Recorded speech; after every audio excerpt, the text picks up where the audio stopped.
Good morning and welcome to the Berean Coffee House. My name is Kevin Short. I'm a Christian philosopher of religion. I won't go through my normal introductory appeal because I'm still not what I would call back, but yesterday's events and the rhetoric around it led me to believe that I had a duty to respond, and so I am responding. Now, I will agree that I am with Tim Waltz and that I am concerned about the rhetoric. I will disagree with him in his claim that our rhetorical problem just comes down to Trump. While I am not a fan of Trump's rhetoric, Trump is essentially borrowing the same playbook that the Democratic Party has been using against Republicans since at least the Clintons were in office in the 90s. And to a certain extent with Democratic commentators even before that. The difference is, to a certain extent, the Democrats have gotten a pass on that because we've stopped noticing it. Every Republican candidate for president since President Reagan has been called a fascist and a Nazi.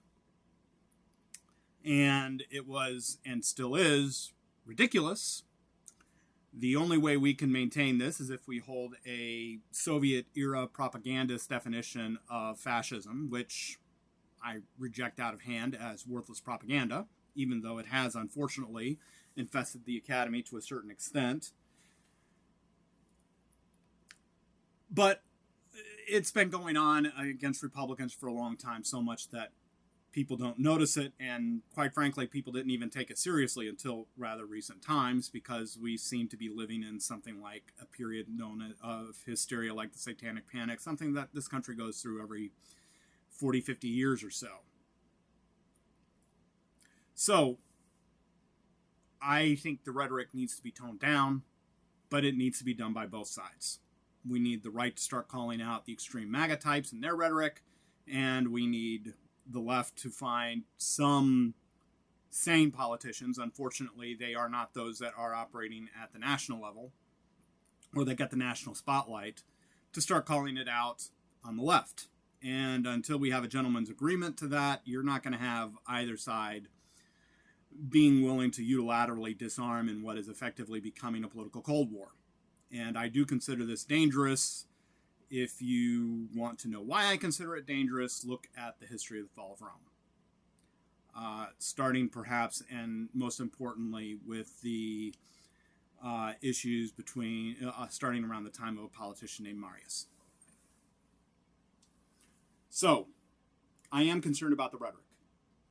Now, the specific issue I'm responding to is the rhetoric in regards to the arrest of Don Lemon. As a note, I don't think the people who are propagating this are actually concerned about the First Amendment. And I am, but not in this case, and I'll explain why in a moment. But the reason why I don't think they're concerned about it is because there was no similar outrage by the left when Stephen Baker, a reporter for the Blaze TV channel, was arrested under very similar circumstances during the January 6th process. And I think, therefore, we just have my teamism going on. By the way, I'm also not concerned about the arrest of Baker. While I was concerned when the story first came out, when I began listening to some discussions of it, it seemed that Baker was actually involved in, to a certain extent, or may have been involved. It was at least being alleged that he was involved in the January 6th protest / riot, and it was a riot. I wouldn't call it an insurrection, but I would call it a riot. He was involved in the protest and wasn't just covering it as a journalist. So, I don't view that situation as all that different from this one. Why? Because both at a minimum were guilty of criminal trespass. All of the January 6th rioters, no matter what they did, were guilty of criminal trespass. And as Don Lemon was asked to leave, in fact it is on film, and refused to leave, did not leave, then he is also guilty at a minimum of criminal trespass. The question is, Was he merely covering the event as a journalist, or was he involved?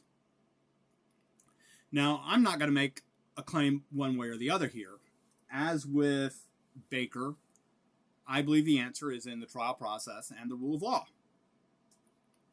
Now, the rule of law is a concept that comes from social contract theory, or I should say early social contract theory, which is actually very different from modern social contract theory in several important respects.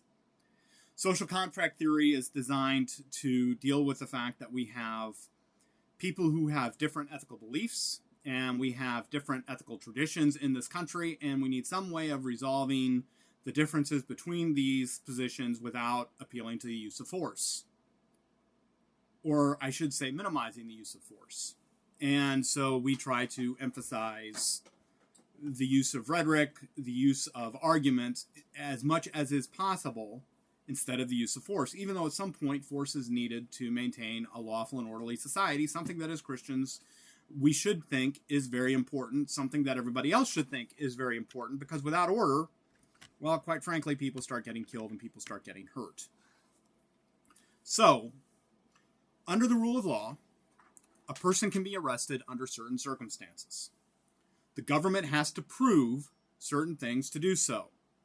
Many people have stated that the fact that the magistrate refused to sign off on the arrest warrant proves that there's no concern here. But let's take a step back. There are reasons to believe that the magistrate was acting out of a certain degree of bias. His wife works for the Attorney General of Minnesota, who is a far left, quite frankly, nutcase, who has even made claims that are contrary to the law and doesn't seem to even understand one of the laws involved in this case from his, at least did not during his early interviews, the FACE Act. And there's some question as to how much of the magistrate's decision was based in facts and how much was actually based in law. The federal government did raise this to two different levels. One was to the presiding judge in Minneapolis in the federal district. He declined to do so. He claimed, as well as the magistrate, there was no evidence for the arrest. He also claimed it was not an emergency, and the federal government had, as a right, the ability to go to a federal grand jury. By the way, the reason why they were trying to raise this with judges rather than a grand jury, according to the federal government, is they were afraid that there would be more actions taken the following Sunday against other churches, at least in retaliation, and the judge had stated this is not an emergency. You can instead focus on protecting said churches. The federal government then raised it to the appeals courts, which also declined to step in, partially on similar grounds to the last statement I made about the federal judge. At least likely, two of the judges made no statement on why they refused to overturn or to require the federal judge to act differently than he did. One of them, however, did state there was probable cause to arrest Lemon. So the claim that there was no evidence is apparently false. The federal government then brought the charge against Don Lemon to a grand jury before they arrested him. Now, what the grand jury's job is to make sure that there is probable cause for an arrest. That means the government would have had to provide some evidence that it is reasonable to believe that Don Lemon was involved in some sense, because he is being charged with conspiracy, with the planning of and carrying out of this operation at the St. Paul Church. This, by the way, is one thing I've not seen from those who have discussed the FACE Act or the Klan Act in this regard, that have tried to say that there was no violation here, at least by the protesters at large. One of the problems that we have with that case that's being made is that this is a conspiracy case. And under conspiracy law, there's a certain degree to which, if you are involved in a conspiracy, you are guilty for everything that happens within this, or at least with certain things that happen within the conspiracy, It doesn't come down just to your direct actions. At least that's my understanding. I'm not a lawyer. Don't take legal advice from me. Don't take, my answer, but that's what I'm hearing from a few commentators. Which, by the way, I have heard some lawyers who, interestingly enough, didn't feel the FACE Act applied here, but did feel that the Klan Act absolutely did describe what was happening at that church on that Sunday morning. They did say it was a violation of the Klan Act and that was a fair point, although they also expressed, and I agree as well, that most likely nobody is going to jail for this unless they plead. Why? Because I'm expecting jury nullification. Unless the federal government wins a change of venue application, which a judge has to agree to, and considering what I'm seeing from what is, quite frankly, a bit of anti-government bias by some of the statements I'm seeing being made by the judiciary in that area, I do think that they're probably not going to turn over a change of venue. And I think Minneapolis is such a far left cauldron that no Republican administration is going to get a fair shake on anything that remotely touches on politics. So I don't think Don Lemon is going to jail. Now, I do think these people should go to jail. I believe in civil rights, and that includes the right to worship, and that, in fact, was what these protesters essentially disrupted, and disrupted on church property, which is private property, and so they're, it's not like demonstrating on a street corner or demonstrating in front of a government building or something like that. Because it's private property, you can't just come in and protest any more than you could come into my living room to protest, something you dislike that I said on this podcast. So, while I don't think he's going to jail, they did have to prove probable cause that he was involved in the protest and wasn't merely covering it as a journalist. And so what is the next step? Well, under the rule of law, that is a trial. And it will be up for a jury and not the government, as would be the case in a fascist state, for this case to be decided. Unlike, say, the Soviet show trials during Lenin's era, it is not going to be party officials under President Trump's authority that will decide the case. It will be a jury of Don Lemon and all of the other defendants' peers. And that is why I'm not outraged about this case. If Don Lemon can prove that he was merely acting as a journalist, then while he would be liable for misdemeanor criminal trespass charges, and once again, it's absolutely clear he was involved in criminal trespass because we have on video the fact that he was asked to leave and the fact that he did not. So criminal trespass is very easy to prove right there. No sane jury is going to deny that, and unfortunately there are some insane ones. But this isn't fascism. This isn't suppression of the media. Nobody has gone out and started arresting CNN hosts who have defended Lemon for defending Lemon. Now, if they did that, yes, we would have a First Amendment case. Now, the other thing that needs to be remembered is it will be the government's job at a trial to prove Lemon was involved in this egregious illegal action. So, once again, this is different from fascism, where he would be presumed to be guilty, and it would be his job to prove that he wasn't involved. Now, trying to make the journalism question will be a little bit problematic, because some of the statements seem to be advocating for the protesters. And, you can start making some questions about that. You can start making some questions about his point that he didn't want to let people know the jig is up, and when he makes those statements, it sounds like he's involved. So there is a bit of a point where he's going to have to prove that defense. He is going to have to prove he was acting as a journalist to a certain extent, but his guilt still has to be proved by the prosecution, ultimately. So it is a little more complicated because there is a bit of an affirmative defense here, but that's, again, I don't think that's going to matter because I think we're going to see jury nullification on this point. Now, that means I don't think we're talking about a police state.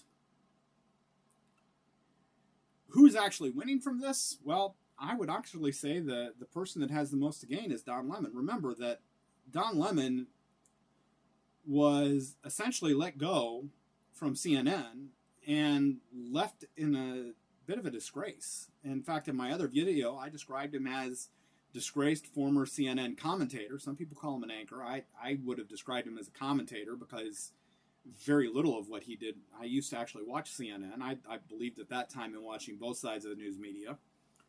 CNN's response to the Mueller report, which failed to take accountability for poor journalistic standards, etc., caused me to stop watching most left-wing media at that point, and then I stopped watching most right-wing media following the fact that many of them started buying into QAnon theories. My news is rather picked up in a rather piecemeal fashion, unfortunately, since. I've not found anybody I really like since that point. But the one person who's winning out of this is actually Don Lemon, because this is a guy who's, was expelled from CNN for cause. At least that was what CNN initially claimed. And who is now a live streamer who's, let's face it, basically only watched by extreme left individuals who, you'd almost, you'd have to, you're an extremist if you're watching somebody like Lemon at this point. He's got a fairly small audience, and this has actually given him national attention he hasn't had since he was fired. In large part because, quite frankly, he's not that good of a journalist and not nearly as smart as he seems to think he is. And that's my assessment. I'm not claiming that's a fact, but that's my assessment. I never thought he was all that bright. And certainly never felt he was had any journalistic integrity. But, this story will, unfortunately, in my opinion, actually benefit his career. So I'm not even sure the cynicism is solely meant for political gain. Some of it may be meant for private gain. He's sort of the left-wing equivalent of what Candace Owens has become. So anyway, I am not getting all that shook up about this particular court case. The rule of law still seems to apply. We aren't talking about people being kidnapped in the dead of night, being locked up in a secret prison and not given a trial. There are no issues of due process here. Now, many people will immediately say, but yes, there are issues of due process with ICE, and as I stated in a previous video, I do believe those need to be investigated. I'm not accepting them as it stands. I'm also not immediately rejecting them. I'm going to say I don't know. And the reason why I'm going to say I don't know is because there are two very distinct narratives that are being pushed about ICE, and I have no good reasons to believe one or the other without an actual investigation rather than ad hoc commentary. But that's not an issue I'm going into further. But the only other thing I would say is what I have said to at least believers before.